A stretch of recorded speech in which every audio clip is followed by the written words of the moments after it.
ఇంటింటికి వచ్చి మీ వివరాలు కనుక్కుంటున్నారు. కొంపల్ని కూల్చే మార్గం ఇదెక్కడ నాకైతే అర్థం కాదు. నీకేంటి సంబంధం? ఇప్పుడు వాలంటీర్లు ఉన్నారు, వ్యక్తిగత సమాచారాన్ని సేకరిస్తున్నారు. ఆ సమాచారాన్ని ఉపయోగించుకుని మనల్ని బ్లాక్ మెయిల్ చేయాలనుకుంటున్నారు. 5,000 రూపాయలతో మీరు ఏం ఉద్యోగం? అది గోనె సంచులు మోసే ఉద్యోగం. ఎప్పుడంటే ఇప్పుడు ఇళ్ళకి వెళ్ళడం, డే టైం మగవాళ్ళు ఉండరు, వెలిపితలు.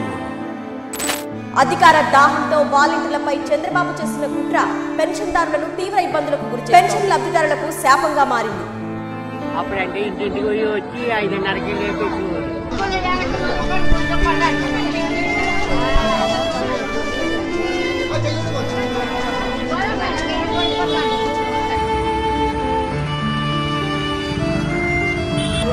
అక్కడ పోటీ గుర్తించారు.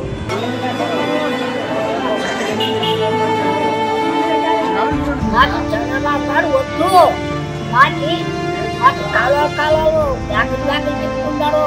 నా జగనే నేరు దేవుడు పెట్టినా నాకు ఏం చెప్పారు? ఎడ్డలు వస్తున్నారు, అలా ముసలోళ్ళు ఎడ్డలు వస్తున్నారమ్మా.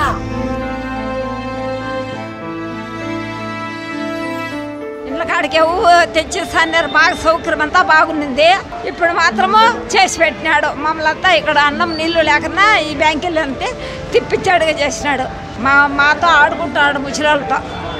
ఏమైంది మా పింఛన్ గురించి? ఎందుకు ఈడ ఉండాలి? ఆడిపోతే ఈడపోతే ఆడ బ్యాంకు లింక్ లేదు అని డబ్బులు 5 రూపాయలు 10 రూపాయలు 30 రూపాయలు తీసుకుంటున్నారు. పని ఏమొచ్చాయిడా?